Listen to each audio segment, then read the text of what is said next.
शिव चर्चा में आइए, आज स्वागत नित्य शिव गुरु शिव चर्चा में आइए।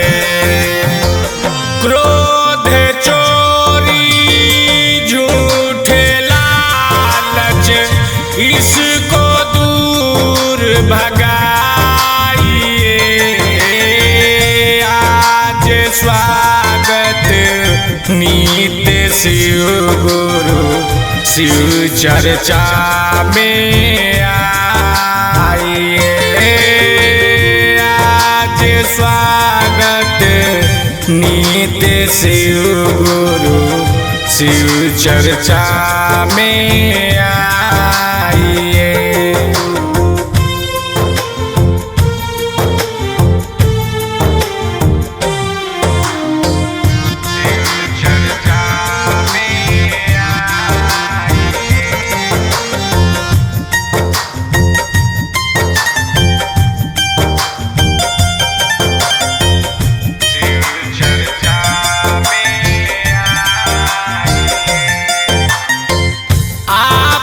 सर पे गंगा की धारा, गले में शोभे सर्प का माला, गले में शोभे सर्प का माला।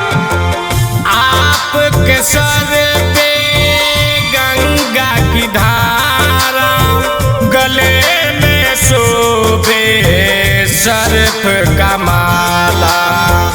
दोष कलंक दूर करके, दोष कलंक दूर करके शुद्ध प्रसाद बनाइए, आज स्वागत नित्य शिव गुरु शिव चर्चा में आइए, आज स्वागत नित्य शिव गुरु शिव चर्चा में आइए।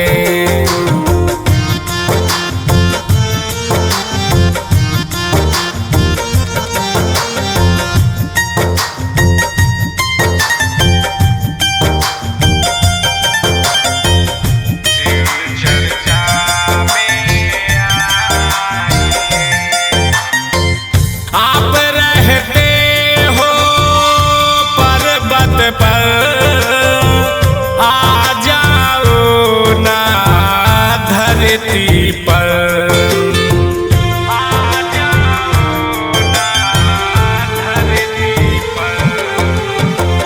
आप रहते हो पर्वत पर, आ जाओ ना धरती पर।